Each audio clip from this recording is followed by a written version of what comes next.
Hey guys, thanks for tuning in to episode 4 of Always Time for True Crime. I'm your host, Julia, and today I'm going to be telling you the devastating story of how a young mother would never get to meet the baby she carried for 8 months. This week's case is the murder of Bobbie Jo Stinnett.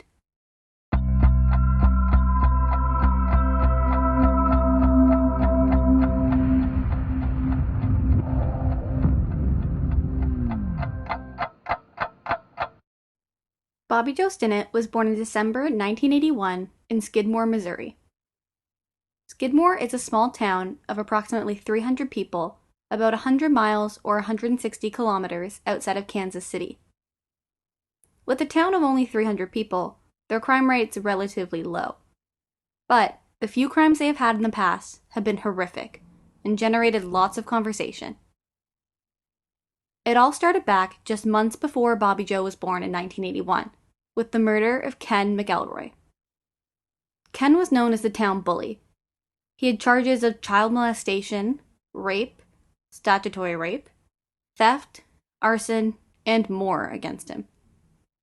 He fathered 10 children with numerous different women and was incredibly abusive. At one point, while threatening one of his wives who tried to leave him, he shot her parents' dog and then burned the house down. So really just kind of like a piece of shit human being. In July of 1981, Ken was shot in his car in broad daylight. Despite there being at least 50 witnesses, nobody came forward to give any tips about who pulled the trigger. So it was kind of like this town had banded together to get rid of this horrible man. If you want to hear more about this case, I suggest you listen to Red Handed's episode on it. Moving up to 2001, 20-year-old Branson Perry, who was actually coincidentally Bobbie Jo Stinnett's cousin, went missing without a trace. That's another crazy case that I definitely recommend looking into. Trace Evidence Podcast has done an episode on it, but he's never been found, and there's never been any arrest in connection to his disappearance. Then, of course, there's the murder of Bobbie Jo Stinnett. Bobbie Jo grew up in Skidmore with her father, mother, and younger brother. She was a shy, intelligent, trusting woman. She was a cheerleader in high school and graduated with honors. After graduation, she worked at a pet store while also breeding rat terrier puppies for dog shows. Then, in April 2003, she married her childhood sweetheart, Zebulon James Stinnett, who was known to family and friends as Zeb. Zeb then got Bobbie Jo a job at Kasawaki Manufacturing, a car production factory that he worked at. On the side, the two ran a dog breeding business out of their home. Like I said, she regularly entered these dogs into dog shows and brought home countless medals. Her mom and husband say her whole life revolved around her dogs, and she knew everything about rat terriers. Shortly after her wedding, in 2003, Bobbie Jo was pregnant with a baby girl. As her due date in January 2005 began to approach, her family continued to be more and more excited. The couple were always very busy, though. They were working very hard to try to save up money to be able to buy a house. And on top of being heavily pregnant, there were always 4 or 5 little puppies running around the house. So I can imagine that Bobbie Jo really had her hands full, but in a good way. To help grow her business, Bobbie Jo was part of a chat forum for owners of rat terriers. In the chat room, people would discuss dog shows and even advertise their new puppies. Bobbie Jo quickly made friends on the site and started to share more personal information about herself. She told her online friends that she was pregnant and due in January. She couldn't wait to be a mother and was always talking about all things baby. Others on the chat site described Bobbie Jo as a very sweet, nice young woman whom they enjoyed talking to online. In the fall of 2004, Bobbie Jo struck up a friendship with another rat terrier breeder in the forum, Lisa Montgomery. Lisa told Bobbie Jo that she too was pregnant and due in mid-December. Bobbie Jo was so excited to have someone to talk about her pregnancy with. They talked about daycares, strollers, and generally just shared their excitement. Lisa actually already had 4 teenage children with her previous husband, Carl, but she and her current husband, Kevin, wanted a child and had been struggling. She even shared on the group that she had suffered a miscarriage last year. However, some weren't convinced of her sincere attitude. At one point, Lisa was accused by other chat members of misrepresenting the pedigree of some of the dogs she was selling. But when she was in hot water, Bobbie Jo stuck up for her. That's just the kind of person that Bobbie Jo was. On December 15th, Bobbie Jo received a message online from a woman named Darlene Fisher, who was looking to buy her children a terrier puppy in time for Christmas. Bobbie Jo told her that her dog had actually just had a litter of puppies, and that Darlene was welcome to come over to come see them. The two then confirmed a meeting at Bobbie Jo's house for the next morning. Guys, I'm going to give you a little spoiler. Darlene Fisher and Lisa Montgomery are the same person.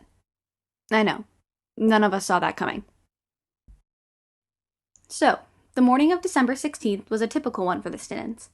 Zeb went to work at the manufacturing factory and left his 8-month pregnant wife at home.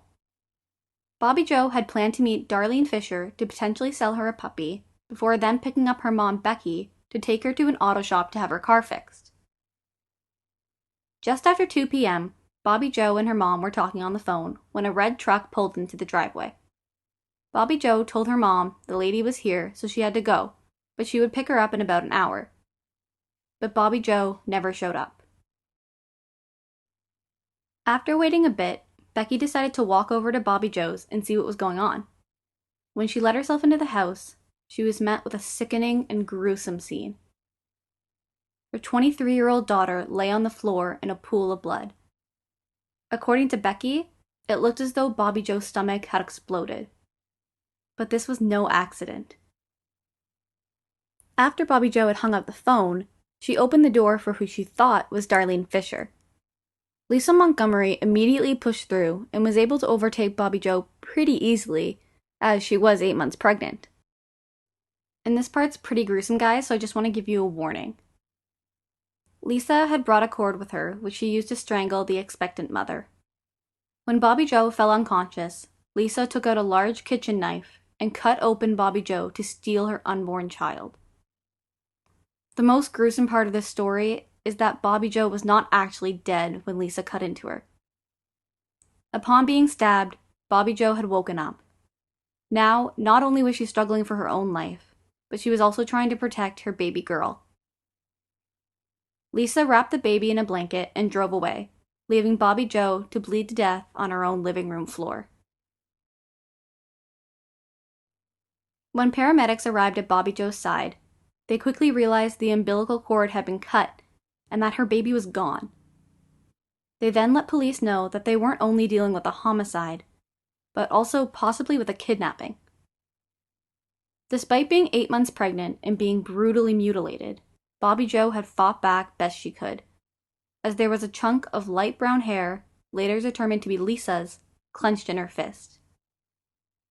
Bobbie Jo was officially declared dead at 4:27 p.m. on December 16, 2004. Upon realizing that they may be dealing with a kidnapping, police jumped into action. They searched Bobbie Jo's phone and computer records to see who could have stopped by the house. Other police went door to door asking neighbors if they had seen anyone at the Stinnett house that afternoon. Many neighbors remembered seeing an old, dirty, red truck in the driveway around 2:30 p.m. The hardest part, though, for police was getting out an Amber Alert, as it was initially denied because they had no idea what they were looking for. Usually an Amber Alert says hair and eye color, or some distinguishing features. But in this case, all they could say is that they were looking for a newborn baby girl. The police actually had to call their congressman, Sam Graves, to explain how serious the situation was and ask him if he could help them. The next day, they had an Amber Alert out for a newborn baby girl taken by a suspect possibly in a red truck. Meanwhile, while police hoped their homicide wouldn't turn into a double homicide, Lisa was getting ready to announce the birth of their daughter to her husband Kevin at their Kansas home, about 2 hours away from where the Stinnetts lived. On the 16th, she called Kevin around 5 p.m. and told him she had given birth earlier in the day at a women's clinic. Kevin knew that Lisa hated hospitals, so he believed her. I find it interesting, though, that she hates hospitals because usually people don't like hospitals because they're squeamish. But obviously, if you're mutilating a pregnant woman and then ripping a baby from her womb, you're not squeamish. Anyway, the two took the baby, whom they had named Abigail, back home, and on the next day, December 17th, they showed her around to the community. But Lisa's lies wouldn't hold up for long. While police searched Bobbie Jo's computer, they found a woman named Darlene Fisher who had planned to meet up with her. They had also received tips from people in the dog chat room to look into a woman named Lisa Montgomery. People on the forum were skeptical, as Lisa kept saying she was pregnant but then never gained a pound. And many of them also knew that Lisa drove a red truck. The police were then able to link the IP address of the messages from Darlene back to Lisa Montgomery. Because the life of an infant was at stake, the police waited outside Lisa's home until they had a confirmed sighting. Then, when Lisa came out on the porch with the baby, it was time for police to approach the house. When authorities approached the couple, Kevin explained that his wife had given birth at a women's clinic after going into labor while shopping earlier on the 16th. However, police checked records at the clinic and were notified that no babies were born at the clinic on the 16th. With this, Lisa Montgomery was arrested, and shortly after arriving at the station, confessed to the whole thing. DNA was able to confirm that the baby was in fact Bobbie Jo's, and she was returned to her father Zeb in good health. Bobbie Jo Stinnett was buried just a few days before Christmas, and while the ceremony was private for family and friends, over 400 people came to the burial to show their respects. And let's keep in mind that there aren't even 400 people who live in this town. Kevin Montgomery, Lisa's husband, also sent flowers to the funeral. I imagine he was all kinds of confused, but if he really had nothing to do with Lisa's plot, then that's a nice thing to do. So let's get into a bit of background about fetal abduction. Fetal abduction is a very rare crime. According to a 2019 Chicago Sun article, the first documented American case of this was in 1974, and there have only been 20 cases since then. So in 45 years, less than 20 cases. In 2003, about a year before the murder of Bobbie Jo, there was a case of fetal abduction in nearby Oklahoma, about 5 hours away. I'm just wondering if this maybe inspired Lisa or gave her the idea. Just like Lisa and Bobbie Jo, the Oklahoma case involved the perpetrator befriending the victim and convincing her that she was pregnant. There's never been a link established between the two, but I imagine Lisa probably would have heard about this case, as around 2003 or 2004, Lisa was living just across the border in Kansas, and it was probably on the news, so who knows if it influenced her actions. Lisa was born into a very unstable household, where she was sexually abused by her stepfather for many years. When she was 13, her stepdad would take her to his trailer where he would abuse her and not get caught. He always kept lots of liquor in the trailer, and Lisa turned to alcohol to try to numb the pain. Reports say that she even tried to tell people about the abuse, but nobody believed her. One time, her mother actually walked in during one of the stepfather's attacks, and then got angry at Lisa, and even threatened her with a gun. If you're sticking up for a man who molested your daughter and blaming your child, you're obviously very sick and have some problems, so it's pretty clear that Lisa didn't have a support system or any mature adults to help her out or look up to. Desperate to get out of the house, Lisa married Carl Bowman at 18 years old and had 4 children with him. There are conflicting reports on the marriage. Some say that she cheated countless times on Carl and was a neglectful mother, while some also claim that she was also a victim of abuse from Carl. Either way, this is a very unhealthy relationship. Carl claims that in the 90s, Lisa would constantly tell him that she was pregnant. However, Carl found this pretty hard to believe because Lisa had had her tubes cauterized in 1990 after the birth of her 4th child. Like I mentioned, the relationship was super unhealthy and unstable. The two got divorced in 1993 and then got back together the following year. But finally, in 1998, they divorced for good, and it was just 2 years later that Lisa wed Kevin and thus became Lisa Montgomery. During the next 4 years, she reportedly faked 2 more pregnancies, but always had an excuse for Kevin as time passed. She said once she had an abortion, and another time she told him she had a miscarriage. So why did she keep making up pregnancies? Well, some of her family and friends say that she actually did suffer a miscarriage once in her life. So it could have been PTSD from that, or it could have just been that she simply liked the attention. And I'll dive into this a bit more when we talk about the trial.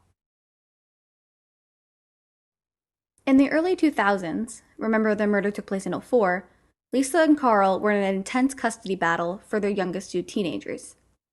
She had once again claimed she was pregnant, and Carl, knowing that she had had a tubal ligation, was out to prove that once again she was faking, as this would prove her mentally unstable and give Carl a one-up in court.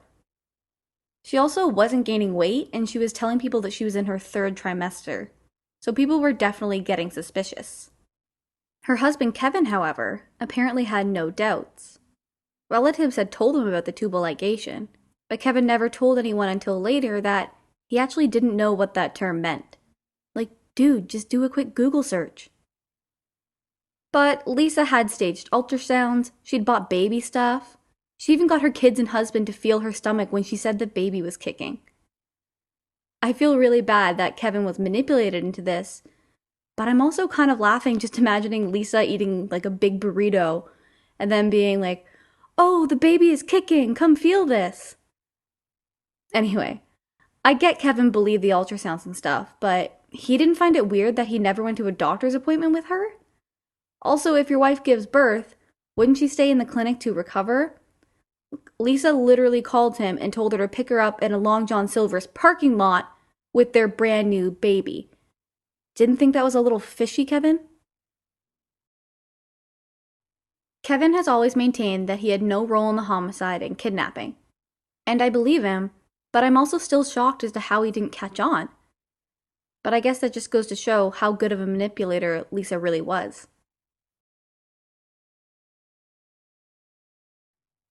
Lisa's trial began in October 2007, almost 3 years after the murder of Bobbie Jo. The defense originally tried to argue that it was Lisa's brother, Tommy, who had committed the murder, and he had given the baby to Lisa. They thought this would be an easy way out because Tommy already had a criminal record. However, he had an alibi. He was actually with his probation officer at the time. That theory also just offered way too many questions, so that obviously wasn't going to work. After that failed, the logical route for the defense was to plead insanity, so Lisa wouldn't be eligible for the death penalty.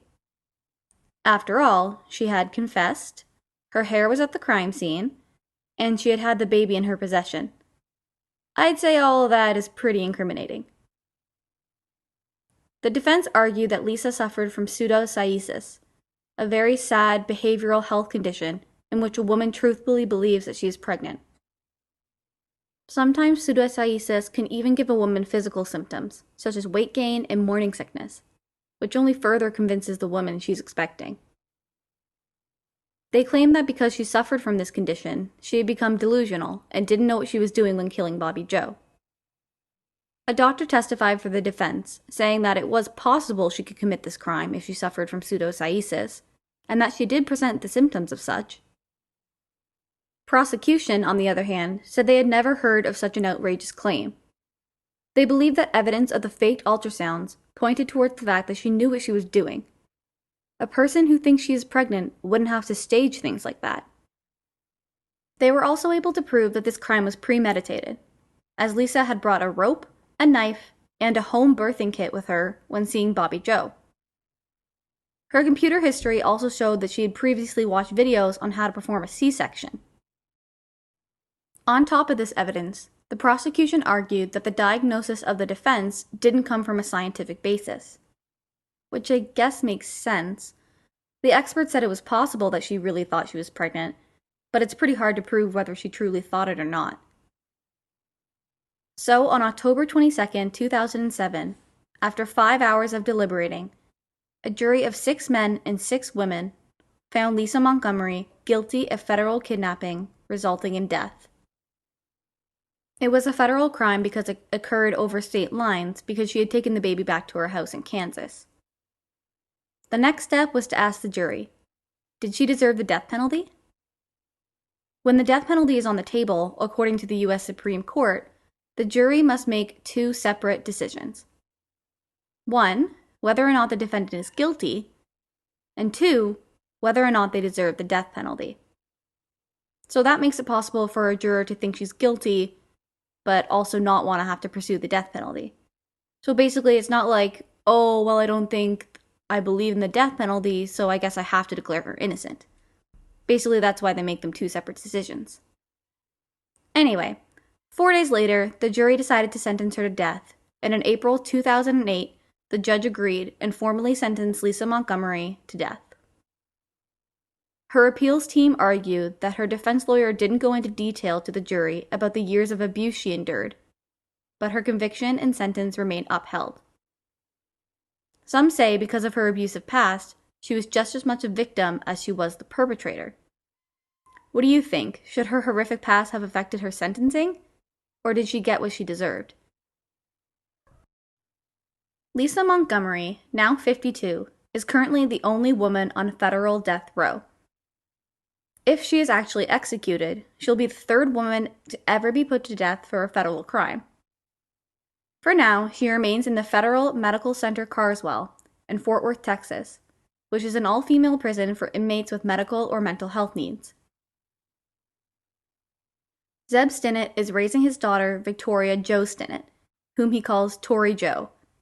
It was a name that Bobbie Jo loved. Tori Jo is now 15 years old, and Bobbie Jo will be celebrating her 40th birthday this upcoming December. That's it for today's episode. As always, let me know your thoughts on the case, and follow me on Instagram, Twitter, and Facebook at Always Time for True Crime. If you're listening on Apple Podcasts and enjoy these episodes, please leave a review. It really helps me out a lot. I also want to apologize if you heard my cat meowing or rummaging around the background. He has this super annoying meow every time he doesn't get attention for 5 minutes, so it's kind of impossible to record without it. Anyway, thanks so much for listening, guys, and I'll see you again next week.